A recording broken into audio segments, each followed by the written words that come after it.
All I really heard was just the sound of the train, and I thought if I opened my eyes I would see it, so like I just kept my eyes closed because I was that scared, and I was actually hearing it and I was feeling it, and like felt all my scars burning up. And I didn't even at this point I didn't really realize that I was yelling or screaming. And by the time I opened up my eyes, my younger brother, my younger sister, my mother, they're all there around me trying to comfort me. And I asked them, like, why are you all around me? They're like, didn't you realize you're yelling and screaming?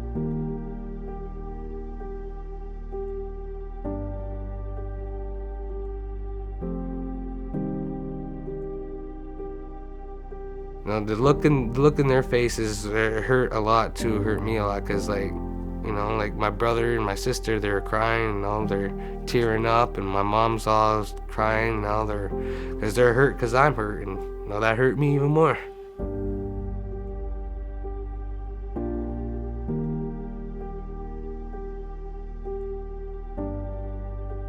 It was a normal day. I woke up, Friday morning, went to school. Then after school, went to Taekwondo. A friend of mine dropped me and my brother off here at my mom's house. And since I wasn't living here at the time, I went over to my friend's house. I had had a shower, dressed up, went and checked my email, and got an email back from Canadian Armed Forces, after I filled out the online application. They were saying, come in for further processing, and I got all excited, and went and told my friends, we're all pumped up and everything, and I was getting ready to go and start my career in the military. We went out to celebrate, went out to a house party, and last thing I kind of remember is standing out front of a store with a bunch of people I knew from school, and that's when I started to kind of black out, and I kind of come to, and I'm being dragged down a hill, and they got ambulance, paramedics all around me trying to tell me to stay awake. And by the time I come back to, I'm now in the hospital, and I see all the lights, and they're trying to tell me, just stay awake. And I just felt really tired, really cold. I just wanted to go to bed. I was like, all right, well, I'm just gonna go to sleep, and I'll wake up in a moment, and I just need to close my eyes. And I closed my eyes, and I guess that's when I had died the first time. And then by the time I came back to, when I came back to, you ever, when your leg falls asleep and you get pins and needles? Well, I got that, but all over my body. And it felt so weird, and it was really intense. And then I ended up passing out again, and I guess that's when I died the second time. I died a second time for 7 minutes. If I wasn't hooked up to oxygen or anything like that, I'd be brain dead right now.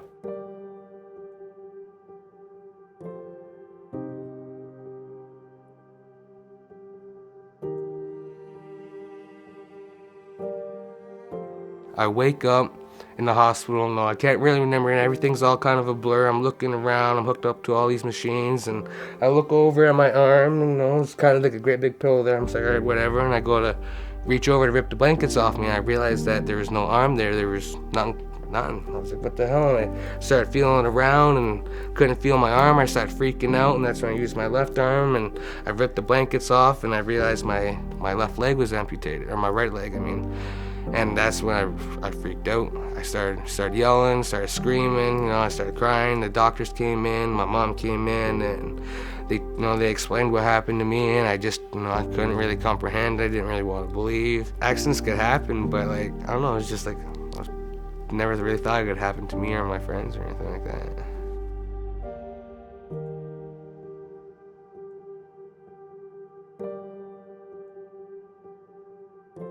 So I was really active. I was Taekwondo for 7 years, got my first degree black belt. I was also in kickboxing for 2 years and karate for a year. So I was really active, and I lost my arm and leg, and I got stuck in a wheelchair. So that really sucked emotionally, but physically, I was able to get through it quite fast. The pain and everything, it all healed up quite quickly. It was just trying to cope with it. Felt more sad than angry. There's days I'd wake up, just pissed off that, can't join the military anymore, can't, live the life the way I was living at the time. My younger brother, my younger sister, the way they looked up to me, right? And I was that big tough guy, their older brother, the one that always helped them out when they needed it. Then, all of a sudden, now I'm laid up, no arm, no leg, and I'm all depressed. And yeah, my accident and everything, it affected them pretty bad. Like my mom even said at one point too. She's like, if you weren't as strong as you are about this situation, I'd be all broken up just with you. She said I was her rock through the situation, but they're kind of my rock.